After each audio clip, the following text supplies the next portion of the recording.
Namaste.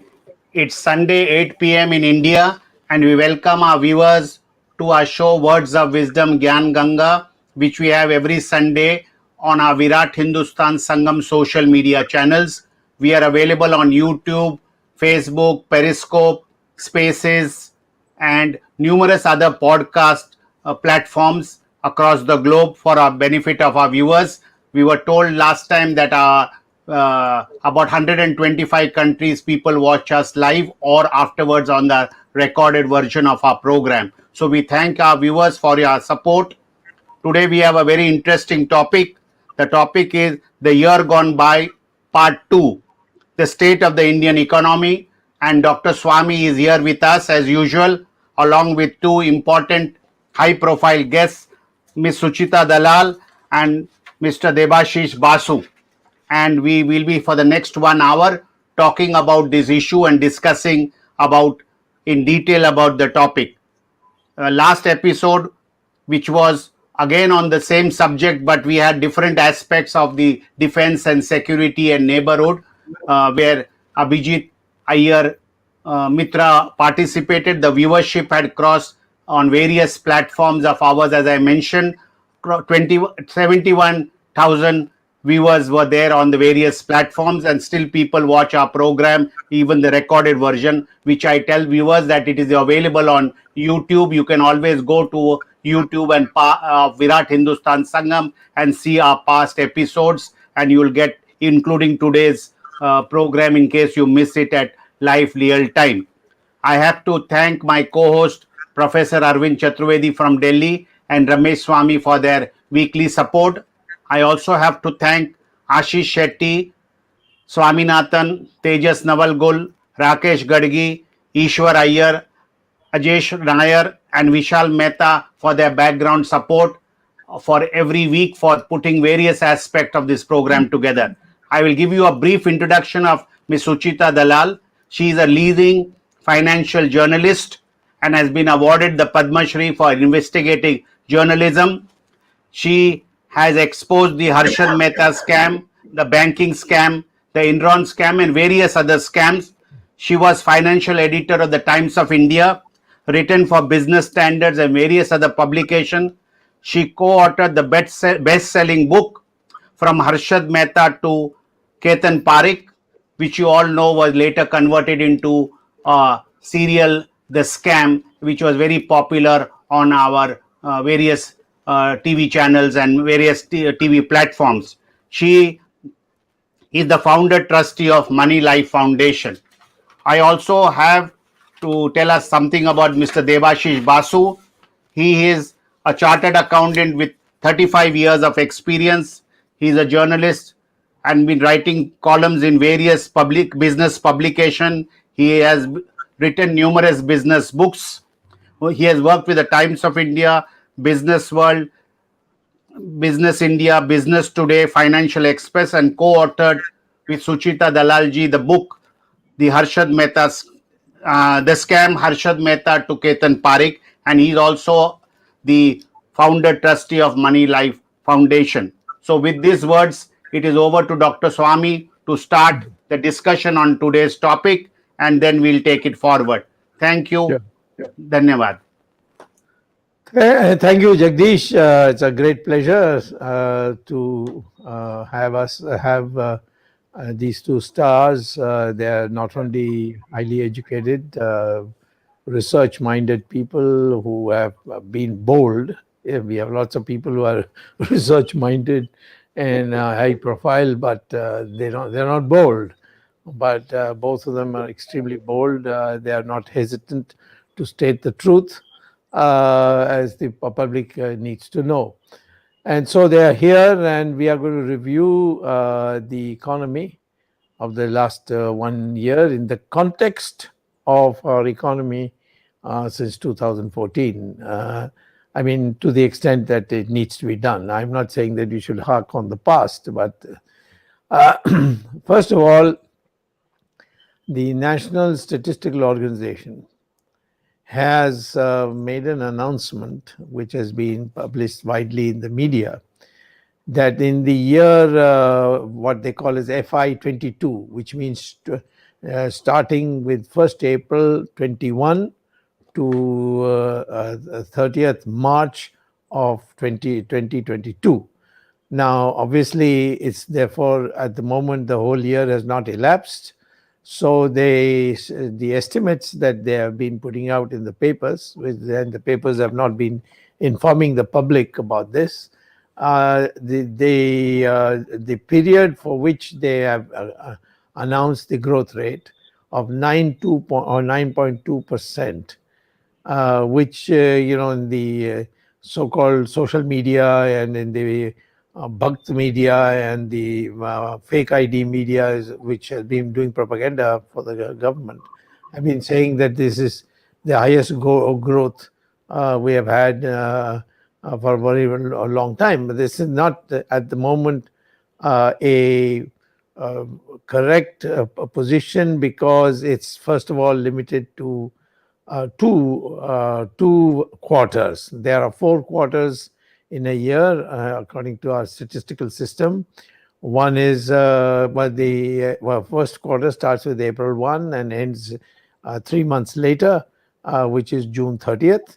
Then the next one starts, the second quarter starts on the 1st of July and ends in the September, end of September, then 1st October to end of December, and then 1st January to the end of March. So therefore, in these 4 quarters, they have got the data only for 2 quarters. Second is, since I know how these things are done, I've spent years and years as a professor on reconstructing the national accounts data, the GDP data for both India and China.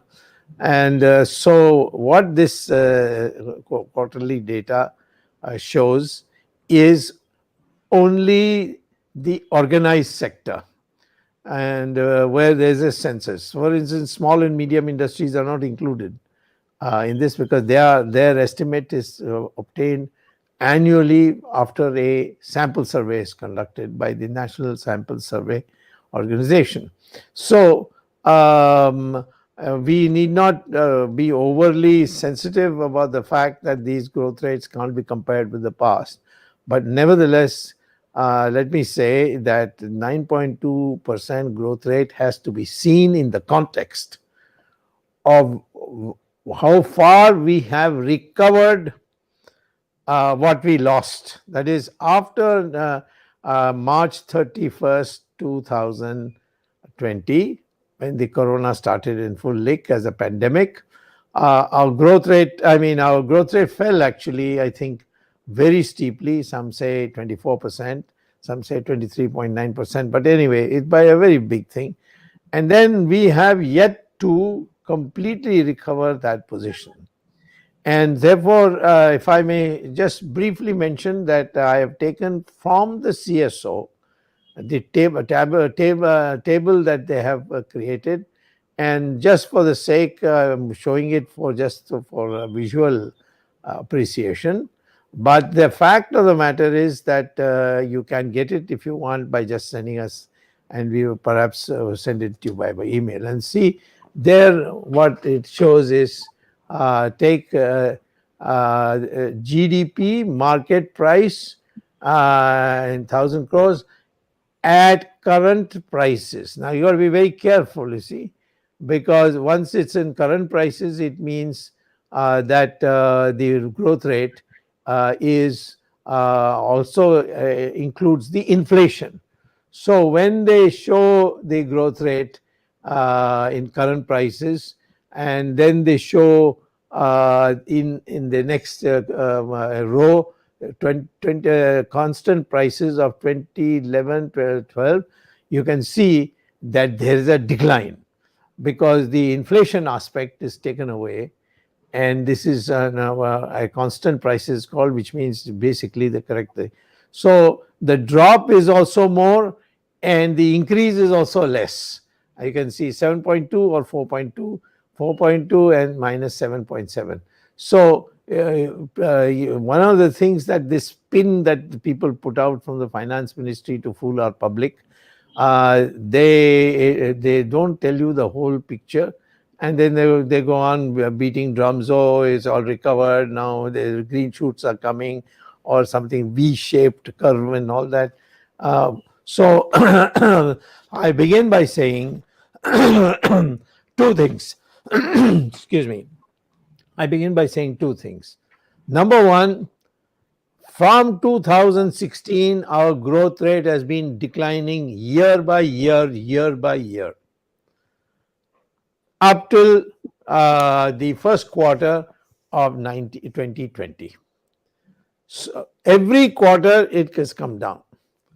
Now, therefore, how can you say you have achieved economic growth when the growth rate in GDP has been coming down year after year?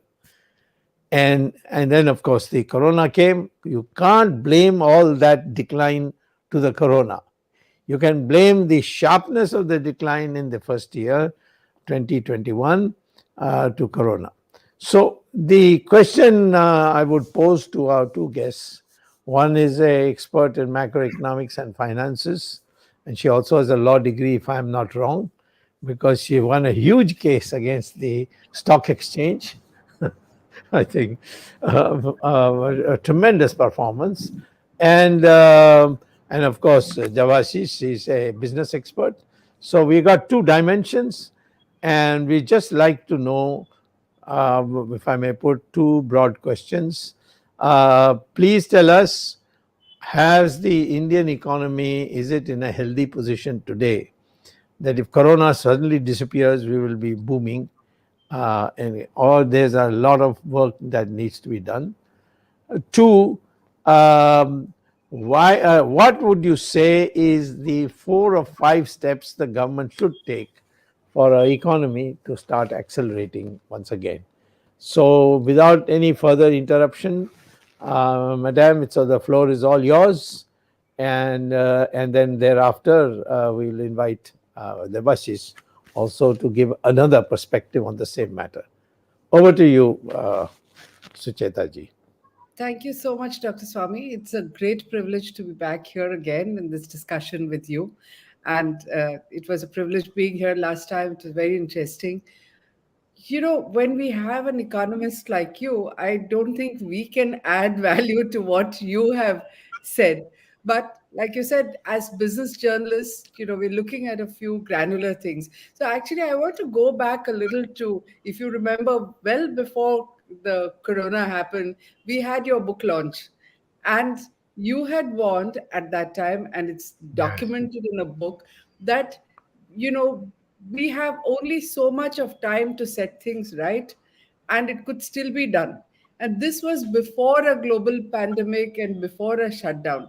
So if we just take, look forward from your book, have they implemented anything? Have they done anything? Or will it magically happen? It's not going to happen, right? I mean, on every aspect that you have described in the book, I don't think this government has done anything. And which is sad because, it is a single party literally that is in power. A lot was expected from it. It had a lot of support. It had every right slogan, whether it is on governance, what they wanted to do with public sector, what they wanted to do with the people. They talked about the poor, they talked about the middle class. They have done a few things, they do sporadic things like doing something on housing. But if we look at the pandemic, starting from the fact that they did not even understand the extent of the problem, and the fact that this country, there is a north south divide in a sense. The four states in the south are so much richer. There is a huge migration of workers all over the south, which is a fairly recent phenomenon. I think it's sort of the last 10 years. A city like Pune has people from Nepal, from the northeast, people from Orissa or all over Karnataka, Kerala, Tamil Nadu. They have learned the language. They're there because they need to earn a livelihood. So when this lockdown was announced overnight, what they did to self-respecting small businesses, people who are working, put them out of job, they haven't recovered. So, whatever the numbers that they may say, we don't have answers to like I said, you have the macro numbers. I'm not even going to get into a space where you are the expert. But if you look at 4 or 5 areas, one is inequality. So I'm talking about migrant workers going back, because this is a part of the population that nobody wants to look at all. There are activists who are talking about it, but you when you brand all NGOs as being useless, corrupt, looking for things, you don't listen to what they're saying. So this the government does not listen to what is happening to the very poor. I think there is latest UNDP data that says that inequality is today the highest in India, especially after the pandemic. We are one of the worst countries. The second, which again affects this segment, is education. 2 years for all the poor students are lost. Every consultancy company will tell you that a small fraction of our graduates are employable. And in this situation now, you're just pushing students forward. I mean, you have to do it. I'm not saying no, but there is no clear thinking white paper on what happens to education and what is happening to this class of people who are being pushed from, very crucial years of, 8, 9, 10 standard, or the first few years of college. I mean, college is 4 years. And if you've lost 2 years in the pandemic, what kind of graduates are you looking at? The third thing is, as Devashish was discussing this afternoon with me, and there's a discussion all over about the demographic dividend. Population is falling. Are we taking that into account, or are we going to get any advantage out of the demographic dividend at all? Then we come to small and medium enterprises. Okay, this is another sector. So because the government, and Devashish will talk more about the whole market and the companies that are doing well, because he tracks them so closely. But SMEs and MSMEs are what used to keep this nation Right. going. And Right. this government is not looking at them at all, not just because they have been affected by the pandemic, but they are also affected by this whole funded growth of, apps and digital. Now, I'm not wanting to be a Luddite and saying that shouldn't happen, but, you know, it is a sign of progress. You're all going to buy on Big Basket and buy on apps. But what happens to the distributors? So till now it was retail distributors who you formed an association. The government was talking to a bunch of them and said we'll go after Amazon. Now what happens when some of your largest industrialists today are the ones who are eating up the businesses of these distributors? The government, on every issue, needs to have a thought process, a white paper, a plan of action, so that we know that they recognize the problem first, then that they have a plan, and then they have a program of implementation. So on very key issues, without even going into numbers, we know that there is nothing. We've not seen it. Where are those papers? Where have we looked at any? We continue with very elitist stuff. The bullet train will continue. Large infrastructure is being pushed ahead. We will continue with extracting more and more out of this small class of people who are paying taxes. So we'll raise, whether it's tolls, fines, in a very punitive manner. You've raised prices. I mean, again, you, Dr. Swamy, are going to explain probably far better than we can the inflationary impact of really high petrol prices. Yeah. If you talk too much about petrol, there's suddenly a lot of buzz and noise about electric vehicles. I mean, we saw this article last week about how you can't even charge them. We do not have the infrastructure. So you don't talk about the infrastructure backbone of anything, and you will talk about spending, you'll talk about roads. We as citizens, I think, are clueless, except for some numbers, doctored numbers that the government keeps giving to us. And in this very irrational manner, again, today, Devashish was pointing out that CMI puts out data on, whether it is employment or something. They say, let's start an investigation against them. So I feel that those of us who are covering so we look at the market, which is completely separate, like I said, large companies, and Devashish will talk about it, but we don't even have all, and when we have facts, we don't know how accurate they are, because on the economic numbers, you've already told us how the numbers are doctored and massaged in order to, give this feel good effect, which is then broadcast with, all kinds of fake apps and propagated and hashtagged, and you have things trending, but nobody really knows the truth. Debs, you want to take over? Yeah. Well, Welcome, Debs. yeah. Thank you, Dr. Swamy. It's always absolutely a great privilege to listen to you, and whatever you share is always food for thought. It's fascinating how you point out that in constant prices terms, actually there has been no growth. In fact, right until the fact that Indian economy has grown so much even in 2021 itself is still a mystery to me. And I've been trying to read in various places, because if you remember, in October 2019, the economy was in such a bad shape, because at that quarter, I think the growth rate was down to 4%, 4.2%.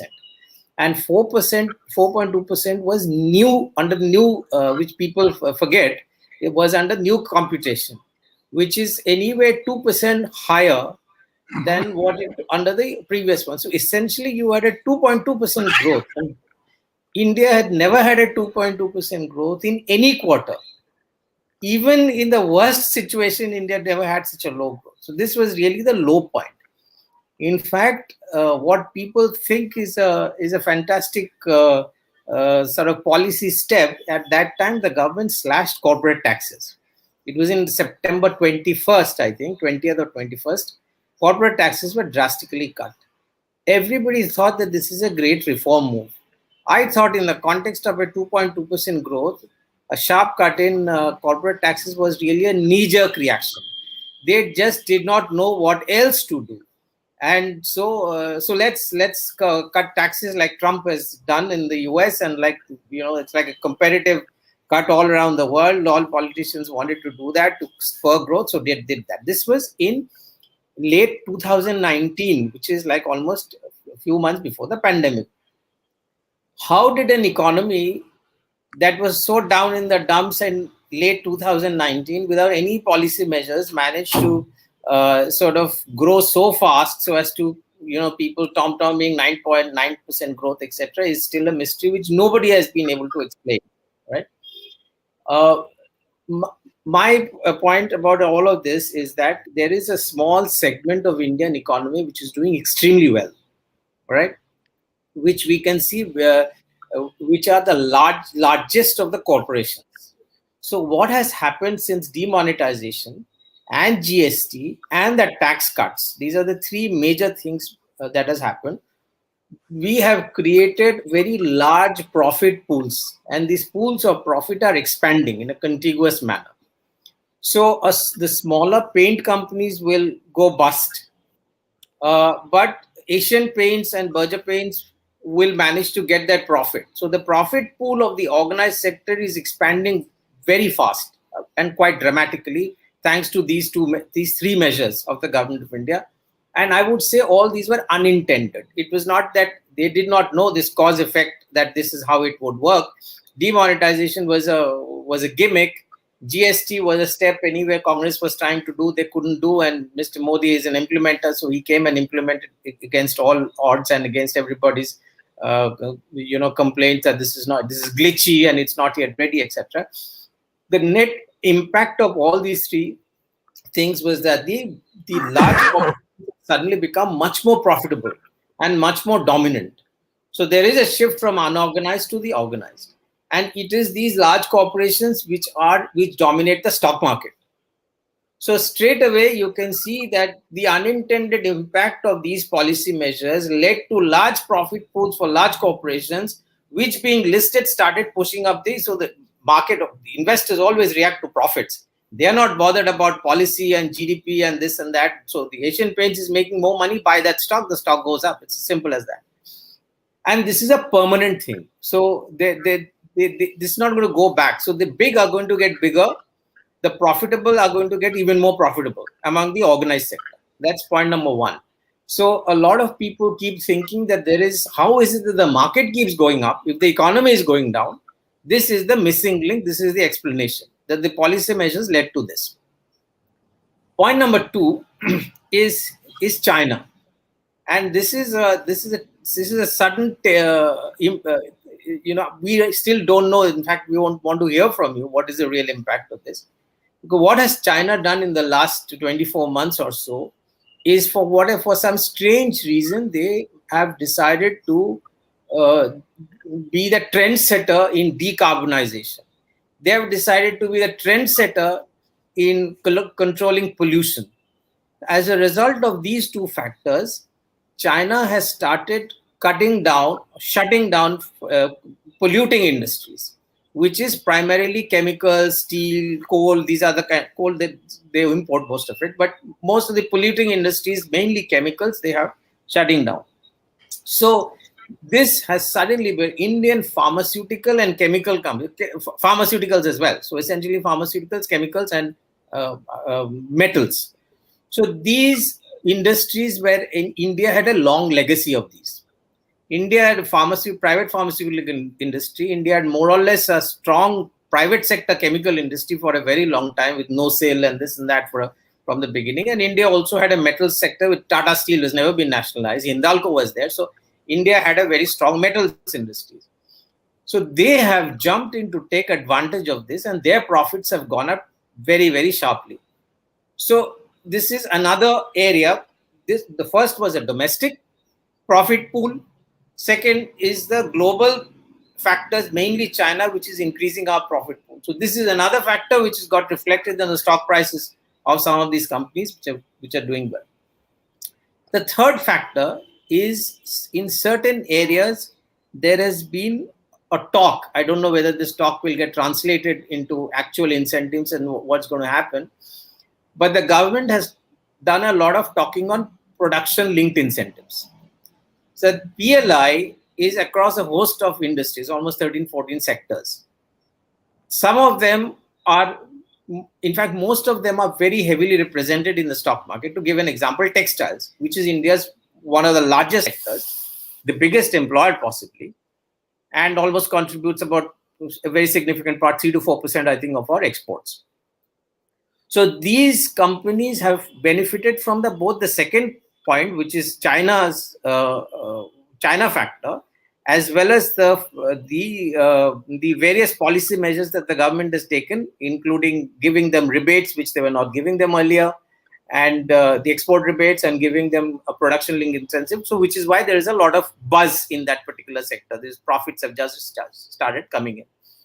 The fourth sector, which have always done well, independent of any government or any policies, and India's biggest export earner today is a software sector. So this is where from the beginning, the government didn't know what to do. They had given them export incentives. It was tax-free for a very long time. The government doesn't understand, so doesn't interfere. Left to them, they have all grown bigger, and they are internationally competitive. So these are the four big areas of growth that has happened in the Indian corporate sector, which is actually reflected in the stock market. It is not a result of a conscious, long-term, growth-oriented policy measures, because there has been none. There has been, as I said, that there has been not even a time window to do it. In late 2019, to repeat, we were at 2.2%. I keep repeating it's 2.2% for a correct perspective.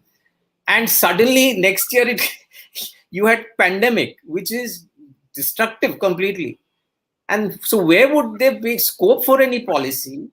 And no policy measure can play out in 12 months. It'll take years for the corporate sector to understand, adjust. The only thing that can happen immediately is a tax cut. So you save tomorrow, you don't pay tax. Next quarter, you start saving that money. So which is definitely that has happened. And in fact, the growth in corporation tax has been one of the slowest, despite all this so-called growth. The growth in personal taxation has been one of the highest. So, which is why we are actually subsidizing the growth of the corporate sector in net terms. Now, looking forward, I am not. We don't know what really. Chinese are so inscrutable. One really doesn't know what is the long-term policy. Why are they doing this? and whether it's temporary or not. So a lot of the success of ours in some of these sectors can overnight vanish. I'm not saying it will. I'm not saying it's permanent. We don't know. We simply don't know. So there's no point in drawing any conclusion from a growth of that particular sector. Overall, my sense is that that in the absence of policy measures, in a short period of time, you cannot get a game-changing kind of a growth on its own. One final point, which Sucheta has briefly touched upon, and that it's something that happens over many decades, and then suddenly the impact you get to see, which is a demographic change. From 2016 onwards, I've been watching the fact that India's birth rate is going down. In certain parts of India, more educated areas, more prosperous areas, India's birth rate is as low or lower than European levels. So while we talked about all of these short-term factors, which will play out over the next few quarters or years or whatever, and we'll see what happens. We have all been waiting, remember, for the last 30 years for what is called a demographic dividend. Now, I feel that before this dividend comes into our bank account, the capital will get exhausted, which means the entire labor force will probably start shrinking, and we will forget about 7, 8, 9% growth. We'll have to settle for a permanently low rate of growth of 4 to 5% only. And in fact, somebody else, I think, mentioned it. But at a social and at a philosophical level, I digress with that thought. I am not even sure whether it's such a bad thing, because we should start talking about higher productivity rather than simply headline level of growth. So that is my submission. Thank you very much. I will take two points, one of Sucheta, one of yours, and then try to put it into a framework for you to respond. Sucheta ji emphasized the fact of the so-called weaker sections of our society, the impact it has had on the vulnerable sections and so on. And Debashis spoke about the balancing of the demand and supply. I mean, I'm putting it in my words, but the issues that he brought was in the balancing of the demand and supply factors. If I were to be asked, and I was in fact asked once by not the Prime Minister or anyone, but my friends in government who are ministers, who are very good friends of mine from a long time, they asked me, how does one go about framing a policy which is good for the country? So I said, first thing, which I put in my book also, there are 4 dimensions of policy. You have to understand each of them separately and allow for it. One is, what are your objectives? So the minister said, one of our objectives is $5 trillion GDP in 5 years. So I said, do you know what and that was the end of 2019 when he said it. I said, do you know what the present GDP level is? He said, no. I said, it is half that. That is $2.5 trillion. So in 5 years, you're going to go from $2.5 trillion to $5 trillion. That means doubling. So let me do a little algebra for you, which I took a piece of paper and wrote, and showed that it means in constant prices, not any inflation taken out, 14.8% per year. Now, the Prime Minister can say A plus B whole square, where this 2AB came and all. I can't question mathematics like that. but I would say that, are you serious that you're planning for a 14.8% per year growth rate? I said, do you know what our growth rate was in the last quarter before the corona? 3.1%. During the period 1950 to 1980, we used to make fun of this growth rate of 3.5%, saying it's the Hindu rate of growth. Now you have come to 3.1. And as Debashis said, if you take that whole previous year instead of the last quarter, it is 4.1%. If you take it earlier, it is 6%. And in 2016, it was 8%. Then you had this demonetization. Then you had this GST, which I just don't understand why we should have such a complicated system for a country which has a fairly large population which is poor and also not fully literate. So if you see the policies that have come, so I said, first of all, you fix your the growth rate as a consequence of what you want to decide. If you got your objectives, you tell me your objectives, what you want to achieve. I'll tell you what the priorities should be. Should I give priority to agriculture? Should I give priority to building roads? Laid down the priorities, number 1, 2, 3. Then I can go for the strategy. So then he said, what about the resources? I said, there you have to bring in the concept of demand and supply. If there is weak demand and stronger relative supply, then it means you should put money into the hands of the people so that they can go and buy. So therefore, my advice to you is print notes and give it to the people. I said, how will you give? They asked me, how you give to the people? Build roads, and the workmen who come there, pay them. You don't ask where the money comes from. Don't ask the finance ministry. They'll always give you cockeyed advice because they're all bureaucrats who have been thinking only in terms of assets and liabilities.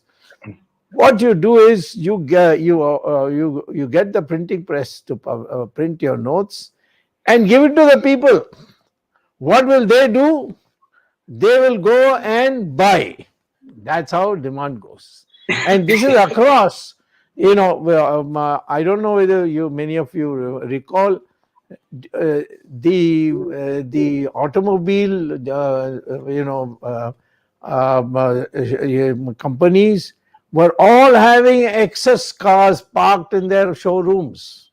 Nobody was buying them. So for them, you don't print notes.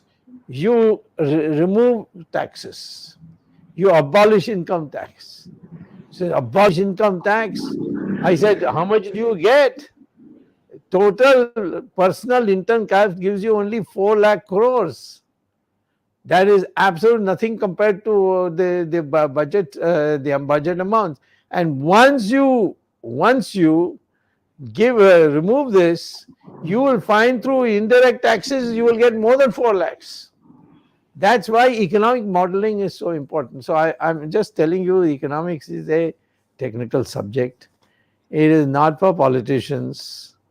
They won't know whether to say $5 trillion or to $2.5 trillion or what, because somebody tells them $5 trillion.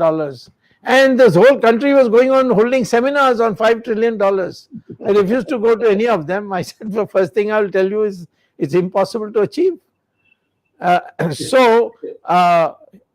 Coming back to the question, can the Indian economy now revive itself to be in a position to challenge China? This is my last question, and then we'll ask our other panelists also to join in. What was the Chinese economic model, which they now can't use, not for political reasons, for other reasons I'll tell you. When the Americans and the Chinese made up in 1971, China has been wrecked by Mao Zedong, all this cultural revolution and so on. China was in the dumps. So Deng Xiaoping, what he did was he spoke to the Americans, and he said, we have cheap labor, very disciplined, because we don't have trade unions and all that. And so if you can persuade the Japanese, the South Koreans, the Filipinos, the Hong Kongese, the Singaporeans, all to give not finished products to us, but semi-finished products. We will add the frills, finish the product, and sell it to America. Because presently, all these East Asian countries have made so much development that the cost of labor has gone up. So, therefore, Lenovo, for example, was produced by Taiwan, and Taiwan, the expensive part was the careful placing of circuits, and then the keyboard, and then the glass case, and so on. So what was this? I finally decided is that this the circuits would be prepared by Taiwan. It will go to China.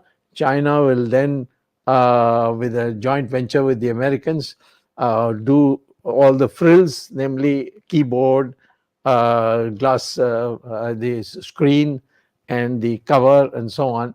And all that China did was put "made in China" and named it Lenovo. But it was fundamentally a Taiwan product. But Taiwan was also benefited because the labor costs went down. And so whatever China paid to Taiwan, they were making profits. So if you look at the Chinese foreign trade data, they were in deficit with East Asian countries and in a huge surplus with the Europeans and the Americans. So that's how China made its money. Even today, I'm telling you, China's industrial sector setup is weaker than India's because they have been so much dependent on inputs from East Asia. And if those inputs are not available, China will be collapsed. Now China has realized, because their labor has become expensive. So what should India do? They should tell all these East Asian countries, you send semi-processed goods to India, we will add value and export it to the West, and we are on the Indian Ocean.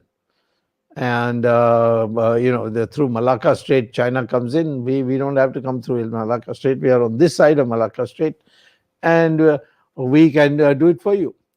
But the Japanese, the Taiwanese, the Hong Kongese, now of course Hong Kong is being absorbed, all these other countries, South Koreans, they said, we like India. It's a democratic country. You have a court of law. You can people can ensure these protection of intellectual property rights and all that. But the amount of bureaucracy and paperwork we have to do even to get land, we don't, we can't come and waste our time on that. You streamline that, we'll all come running to India. But we have not streamlined it. We have not. So what the government ought to be doing is, Nitin Gadkari has a hellish time building roads, I can tell you. He's building it very well and he's doing a wonderful job. But the amount of obstruction he gets is unbelievable. Build roads all through. Public works. Give the people money by printing notes. That becomes demand. The economy can. This is the kind of what happened in the case of Narasimha Rao when he asked me, and I had already experimented a bit with it with Chandrasekhar's time, but we were a very short period in government. Narasimha Rao asked me what we should do. I said, slowly write off all these quotas and licenses. Just deplete them. You know what Narasimha Rao did? He went and abolished it overnight. You know it very well. And it worked. The whole boom started with that.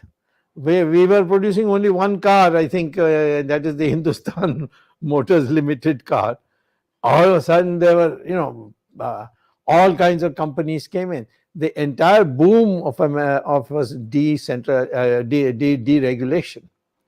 But today, our need is how to motivate the public by giving them adequate money. Why I'm saying abolish income tax? because people are harassed by it. Agriculture doesn't pay any income tax. Poor people don't pay any income tax. Rich people have chartered accountants. It's the middle class and the young people who are coming into the into the business for the first time. They are the ones who are harassed by them. The harassment is unbelievable. So, abolish income tax. People will not squander that money. They'll put it in the bank, which you can then use for loans. Lower the interest rates. We are the highest interest rates in the world. United States, you can get a loan for just 2%. Business often get it even for 0.5%. Most of the developed countries' rate of interest is below 5%. Ours is, the prime lending rate is 12%. Why this? And then the farmer wants to take a loan, it will be 15%. So this is another thing that should be lowered. Mr. Raghuram Rajan used to say, no, you have to raise interest rates because you want to control money supply and therefore inflation. I said that may be, but then you are also making the small and medium industries, their capital borrowings more expensive. They'll close down. And that's what silently has happened. There's been a large-scale closing down of the employment-generating medium and small industries. Today, two things the government doesn't allow publication of by the government agencies. One is that the income inequality has vastly increased in India for the first time in 70 years. We were slowly coming down, and now it's boomed like that. Two, the number of unemployed has gone up very sharply, which is, you don't see any statistics on it. So it's a banned item. And therefore, poverty has also gone up. All these because of the corona and the sufferings of the people, they have forgotten all that. The truth is this. So, sorry I've taken up so much of your time, but I want to say India can grow easily at 10% per year. But you need to have your objectives, your priorities, and your strategy very clear. Resource mobilization is never a problem. And taxes is not the way to raise resources. Because indirect taxes, anyway, the more you sell, the more indirect taxes you get. The more you buy, the more indirect taxes you get. So through that route, you can generate more revenue. So before I give you concluding remarks, I'll ask Jagdish. Anybody wants to add? I think we've got Arvind there. Arvind, I'm sure, would like to ask a question or say something. Jagdish, where is Arvind? He's gone. There he is. You want to say something? Yeah. Thank you, Dr. Swamy, for giving me the opportunity. And we have heard three experts. Dr. Swamy, of course, he started with the GDP data and others, and Mrs. Sucheta Dalal Debashis Basu. They have had different aspects to project about the Indian economy when we were discussing 2021. Now, we started with the figure of 9.2% because the first two quarters of the 21-22 had shown that. There has been a much difference in terms of the statistics also. Niti Aayog was claiming about 12%. The World Bank had different figure. IMF had different figure. Goldman Sachs has different figure. And we are not going to controversy. April to June and July to September, in the first quarter, since the pandemic was controlled, economic activity started. In the second quarter, economic activity boomed. But has it reached the level? In fact, if you look at the figure, what Dr. Swamy said about constant prices, when we compare in constant prices, even if this growth continues for the remaining 2 quarters of the year, we will only reach that 2019 level. That means in 2022, when the year ends, we will be still talking about maintaining the level 3 years back. So economy is already gone back. And Dr. Swamy's book which he wrote, in which he gave complete evidence about the data. He said 2016 onwards, the economy had a nosedive. That means if we look at the 6 years from 2016 to the March 2022, in the coming 2 months, we will see we have progressed an inch. Of course, 180 countries were affected because of the corona and all that. We can always blame. But when we make a claim, and what kind of claims? There are two financial wizard journalists sitting here. And what are the media projecting? Media takes up 4 issues, which are false issues in my view. What are these 4 issues? Media, first of all, says GST collection has gone up. Every month, on the 2nd or 3rd of the month, you have the GST figure, 130 lakh crores or 1.6 lakh crores, whatever. They have reached, they have been up and down the last 2-3 months also, but doesn't matter. GST collection, number 1. Number 2, foreign exchange reserve has gone up. Number 3, the share market is booming. Barring 2-3 days in the last week, they say share market had touched again 60,000, whatever index. And then the 4th thing, which I think Mr. Debashis Basu had mentioned, the manufacturing index. He talked about the production-linked incentives given by the government and all that. But the question is, even if the manufacturing index is showing an upward trend, what kind of products are we showing the upward trend for? Are these products where the growth has been observed and claimed, are these products consumed by the bottom 60%? In fact, to me, this issue, I think this should be debated in a country like India, that whether GDP is a correct reflection of the economic growth.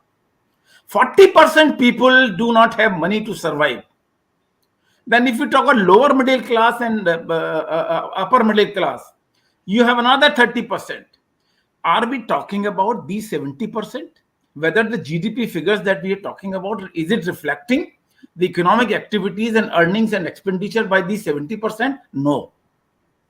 We do, as of now, we do not have a concept of GDP for lower income group or GDP for upper income group and all that. But what I'm saying is GDP is a misnomer. Number 1. Employment, Dr. Swamy mentioned, just 3 days back, I read a news item that anticipating that this pandemic, the 3rd wave, will lead to unemployment, 3 people were caught robbing people on the road. This is the extent of unemployment. Why? Because they knew the job is going to go in the 3rd wave of pandemic. They will be unemployed. There will be no earning. So some saving to survive for this period. Crime rate has gone up. When we look at the numbers, of course, numbers are very attractive at times. There is a Urdu couplet by a poet called Fazl Dabish. Nakar shumar कि हर शय गिनी नहीं जाती, ये जिंदगी है, हिसाबों में जी नहीं जाती. The life cannot be counted in numbers. Everything cannot be counted. Life is quality. Now, when we look at quantity versus quantity or number versus quality, we find the question by these 70% people. If the 30% people who are in the middle class or lower and upper middle class, if they are silent, if they're not speaking, what are we doing for those 40%? And even if you don't take my figure of 40%, take the Niti Aayog figure.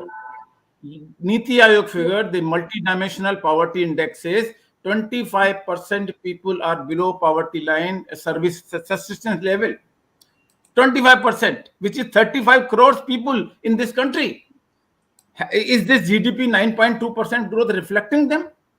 So my question to all 3 of you, Dr. Swamy, Ms. Sucheta Dalal, and also Debashis Basuji, these index that we are talking about, are these indexes real reflection of growth of the economy for the common man?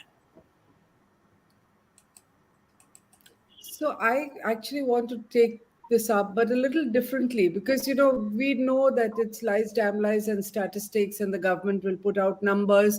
Plus, the media publishes what comes out on a regular basis. We do not question it. But if we go by just the government's own slogans, okay, so Dr. Swamy talked about ministers asking him how to reach the 5 trillion economy, and for that you need growth. So the slogans that the government had was ease of doing business, and we know that that has not happened. And in order ease of doing business, and more recently the finance minister keeps talking about ease of living. And if you ask anybody, we've already talked about how the poor have no voice at all in India, unemployment, crime, all of that. But even the middle class, I mean, where is the ease of living with the middle class? Because on one hand, Dr. Swamy has been saying this for a long time, abolish income tax. But along with the high income tax that we are paying, the amount of collection that the government is doing in various ways. Every time something new comes, it's expropriation of, whether it is the penalties that you pay for traffic violations, property taxes, registration of various things, double taxation. And all of this boils down, so the way the government collects taxes also is so harsh and punitive. I mean, I wrote last week about how chartered accountants, who are by and large, I think a majority of them are great supporters of this government. And on 31st December, they were so outraged about the quality of the income tax website. Now, this is exactly Yeah. what the problem with the GST website, right? It's the same company, Infosys. Nobody is asking it questions. The point is that where is the ease of living if you're chartered accountant and the person finally who's going to be punished and who's going to pay that punitive tax? So the government doesn't care. They came out again, like I keep saying, with everything it's lies, damn lies, and statistics. That evening, the finance ministry comes out and says, you guys are a bunch of liars. We've got so many people who paid smoothly. So there's a difference between someone who has one source of income, or maybe two, and he's paying it. If even that is not uploaded on your brand new website, then you really ought to shut it down. And I think Dr. Swamy is saying shut it down, it would be the best thing.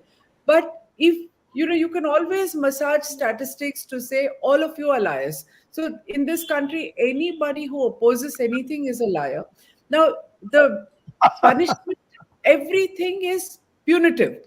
So the government has all the power. You have no power because you are punished. You don't pay it on that day. There are draconian fees and consequences, whether it is including imprisonment, whether it's GST, income tax, your filing of returns. So what do you depend on at the end of it? You are depending on a judicial system that works. So we know that so many times today the tax people can actually, thanks to this Aadhaar, the JAM link, Aadhaar mobile, whatever link, they can actually tell your bank to transfer your money, and it has happened. So you need a working judicial system. We don't have that. That is an integral part of ease of business and ease of living as well. Now, we make a lot of comparisons with America. When we're opening it up, we want to borrow everything from them. But you can get some results in a court within a year. In India, you cannot, an ordinary person can't afford the courts anymore. It's just out of the question. You can't afford it. Those who can afford the court, if you're not powerful, you are not even heard for years together. The courts have no hierarchy on what is important and what is not. Celebrity anchors bail will happen instantly on the same day. Others, even if it's a matter of life and death, it may not come up. The habeas corpus issue, we know what happened to it. Migrant labor issue, we know what happened to it. So my point is, we don't have a judicial system that works. And the Chief Justice says we have no investigative journalism, but anybody who writes and questions, in fact, every time even we write an article that's critical, we get 3 calls from people saying, be careful. Are you sure you want to do it? I mean, why this fear psychosis? Why have we created a system where all of us cannot talk to our own government, cannot ask them for data? Who says we're against the government? Just because we ask questions, we want to know some details. The third thing is corruption. So the government, the few privileged people who are in government service and they have their dearness allowance linked to their salaries. They're constantly getting pay hikes, and yet there is no decline in corruption. This is something that was promised to us in 2014, whether it is the cops on the street. Today, even today, when a postman comes and asks you bakshis after Diwali, I feel like telling them, we lost our job. We are private sector. We have no, provident fund and pensions to take care of us. You are fully taken care of. Look at your salaries today. Even teachers' salaries are pretty good if you're in government. And the culture of the past, nothing has changed. The government promised us no corruption, whether it is the police, whether it is the income tax, even in GST, there is no decline in corruption whatsoever. And there is no talk anymore about it. In fact, look at this whole bankruptcy law. Apart from the first 6 cases where the prime minister took interest and 6 of the biggest defaults went through well, there was still a 40% haircut, 30% haircut. It's not as though 100% of the money came back in a single case. But after that, ask anybody connected with bankruptcy and they will tell you there's mind-boggling corruption. And the same people are buying back their companies through their father-in-law or through someone else. 95% haircuts. This is just a bleeding of national resources. And while we are all watching this happening, personally, look at the taxes that we are paying, look at the costs that we are paying, look at inflation. We are not all earning salaries that are earned by MNCs or startups or people in the IT industry. Even we as journalists, we don't earn that kind of money. We feel the pinch. So the minute you ask questions, you are the enemy. I don't understand this. I don't understand why my government will not listen to us. And why should we be frightened when we ask questions or we criticize or we raise issues? Isn't it? Yeah. Devashi, Or you, thoughts on- or you'll get what is it called, fake ID attacks on you in Twitter, Absolutely. Absolutely. financed by the same people. Yeah. Correct. Yes, Debashis, would you like to respond to what? Your point is absolutely correct, which is that you have to invite foreign investment, especially in labor-intensive areas. But I think this is not going to happen. Very simply, it will not happen. If you see what they did to Nokia in Tamil Nadu, where some 15,000 employees were there, I mean, they just destroyed that factory. Same thing is going to happen repeatedly. So we know all this. We know India is a federal structure. FDI policies have no meaning. It's eventually because you have to go and buy land at the tehsil level, at the taluka level, right? So you have to deal with not only state government but absolutely at the local government and panchayats and so on. So this is known, which is why 5 years ago or 7 years ago when Modi ji came to power, I said that 2 things have to be done. One is that you came with, you are an outsider literally. I mean, you're not part of the system. You positioned yourself as somebody who's even reluctant in politics, was thrust into the Gujarat earthquake, and that's what the start of his formal political career. Otherwise, he was a pracharak, he calls himself. So it's very easy for him to create a white paper and say, listen, all these things have been happening for the past 70 years. This is the state of the economy. This is what I've inherited, and this is how I'm going to change it. And one of the ways to change, given the fact that there is this instant communication today through WhatsApp, Facebook, social media, which was not there in early 2000 and so on. And a lot of people kept on, at that time before the election, kept on saying that look at Gujarat, the Gujarat model and so on. And people who worked there, they would send pictures and photographs and, so create, you are already there in Madhya Pradesh. You are there in Gujarat. You are there in, at that time they had Maharashtra as well. So create one model state. Up to you. You choose whichever. So right down to the panchayat level, you control, right? So create a model to show what can be done with the rest of the country. And at the central level, I mean, in any case, he behaves like a president. He doesn't behave like a prime minister of a federal country. He behaves like like Putin, more like.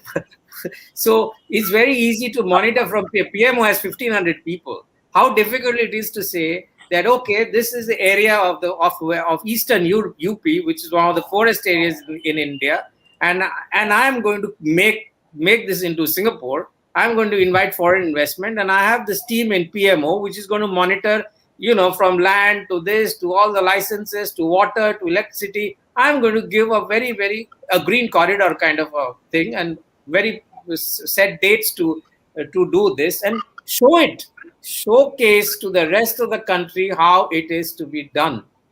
But that hasn't been done at all. I mean, winning state government elections is a priority for politicians, I understand. But to exploit that, to use it to create employment, to create distribution of wealth, to link up with what everybody has been saying, which is that how the 30% below the poverty line people live. Give them jobs. You are saying give them money. He is saying give them jobs. I am saying do it. I mean, you are also saying do it through FDI. So all of this somewhere is very easily linked. But to do this, you have to really focus on what's happening on the ground. You can't be changing your dress 5 times a day and come up with 5 slogans and get that job done. That's not how it's going to work. I want to make another very quick short point that we all think this TDS business, which I have never got over, that the government has converted all of us into tax collectors. Okay, and if you don't collect taxes, we are punished with the most draconian fines, including imprisonment. This is done by a man called Mr. P. Chidambaram. This is his brainwave. All right. So I think our current Prime Minister is 20 times that in terms of how punitive he's converted the system into, both not only income tax, not only GST, not only motor vehicles violations, not only in every possible way. This is 20 times Chidambaram. I am sorry to say. That's all I'll say. I'll end over here. Well, Jagdish, you want to say something? Yeah, I just want to say that you all have discussed, and many of them you all have reflected the views. The common man, the below poverty line man, he has suffered the most in the last few years, especially during the pandemic, and nobody is paying attention to this sector or this class of people, because the rich or the middle class can afford to adjust or have a lesser salary. But in the unorganized sector, year after year, he has been suffering. And the last nail was perhaps the pandemic. And there also he is suffering. And again, when the pandemic is increasing, the real fearful people are these people, the migrant laborers, the poor classes, and daily wage earners. So this is a big thing. And lot of unemployment is spreading everywhere. So this is a big fear with the common man, or the guys who do not have access to television or the media. He is frightened of about what has happened and what has happened in the past year. This is my observation. Absolutely, Mr. Shetty. In fact, I keep saying, we robbed them of their dignity. The manner in which we did our lockdown, these were, self-respecting people, whether they were running a chai stall or a vada pav, they were not beggars. They were not even really labor. They were small businessmen earning a proper livelihood. The next day, when you shut them down, there was no food to eat. And I remember we did a lot of COVID relief work. And I used to tell people that don't think that you are doing them a favor by throwing khichdi at them twice a day. Khichdi was the easiest thing to do. So people were packing it and giving. I said, what is your life? You want to have a cup of tea when you want to. These are not beggars, whether they were driving their own taxi or they were running a chai stall. We converted them into beggars overnight, and we felt as though we have this halo around our neck because we are collecting some money and throwing khichdi at them twice a day, the same khichdi. And after 20 days, I said, can you live on that twice a day? And why should they? What was their fault? Even today, we are not even looking at their self-respect, their dignity, the fear psychosis that we have created. It's not for nothing that people wanted to walk back to their, hometowns, which were hundreds of miles away. It's because we, deprived them of their dignity and livelihood. I completely empathize with what you're saying, Mr. Shetty, and we have not answered it as yet. Yeah. You mentioned about those who walked. In fact, when they were walking, they literally were without food. You can't expect them to carry food for all the distance of walking. So at that stage, I said at key places, you put money into their hands, print these notes and give it to them. They will go to the restaurant. They'll go to the fellow who's selling vegetables sitting on the ground. You see, the small trader is not someone who has business and insurance and all that. He is sitting there. You've seen that in Bombay. He's sitting on the pavement and he brings the fresh vegetables, fresh fruits, and so on, and people buy. And then he goes back and he lives, he's just a little above poverty. So these are the people who have been destroyed. And it was because you didn't know economics. You thought that, printing notes means inflation. When there is a demand shortage in the country, how can printing notes be inflationary? Inflationary only can come when the demand exceeds supply. Here there's no demand. And so, they don't know economics, that is very clear, but then at least they should have the sense to go and examine what is the way to do it. Now, you can't ask the Niti Aayog because they are all employed by the government. They can be sacked any time by the government. So they'll only tell you what you want to hear. So, so therefore, I think what we should say, when we've really gone well past our time, what I would say before I ask Arvind to wind up is that the issue of our economic policy is not fancy mathematics. It is not modeling. They are simple things that need to be done. There are sectors of our society who can look after this themselves, but there are sectors of society who are totally dependent on the jobs they hold, whatever it is, whether it is self-employed or otherwise. And so the job of the government is to formulate a policy by which money is reached to these people. In the United States, people used to get money from the government straight into their bank account. It was delivered in their bank account. I mean, one of our VHS people, he's not a poor man, but he is a well-to-do person. And even for him, because he was on his earnings completely stopped, the Internal Revenue Service of United States, and since he was a citizen of the United States, used to send checks every month through the computer into his account. So that is the way they built up demand. Demand collapses, the whole economy will collapse. Even if the moment demand increases, even shortage of supply is made up because people want to produce those things because they'll be able to sell it. That demand supply elementary economics, I regret to say, people in the government do not know. So over to you, Sir Arvind. We have to wind it up because it's now to 9:15. Thank you, Dr. Swamy. All the issues which you have raised today, maybe at some other point in some other program or some other forum, these issues have been raised. But I think collectively, you, Mr. Sucheta Dalal and Mr. Debashis Basu, the three experts in our program when reviewing 2021, have brought very brilliant discussion for our viewers and raised points which had a unique angle. And we have a fear that while reviewing 2021, the fear is that whether this the decline will continue and affected by the third wave in 2022 also. And we are in the last quarter of year 21-22, and we do not know how long this third wave will last and what will be the economic impact of the third wave on working class. when we talk about employment, we have already seen the worst affected sector of the economy is the poor section, who are daily wagers or even small entrepreneurs. And we hope the points raised by three of you will be taken note of. And naturally, a solution also has to be found. And 9.2% is not something to jump with joy.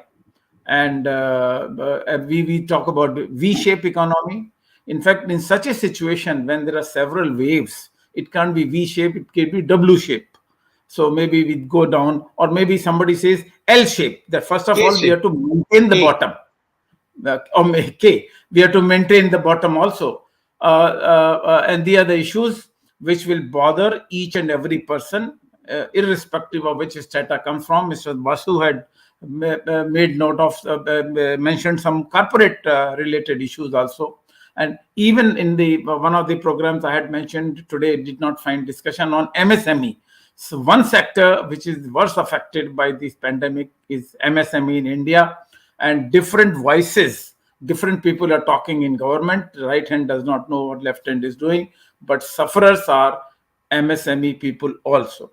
So we hope things will be taken note of. I thank Ms. Sucheta Dalal and Mr. Debashis Basu, this duo which has appeared in our program earlier also.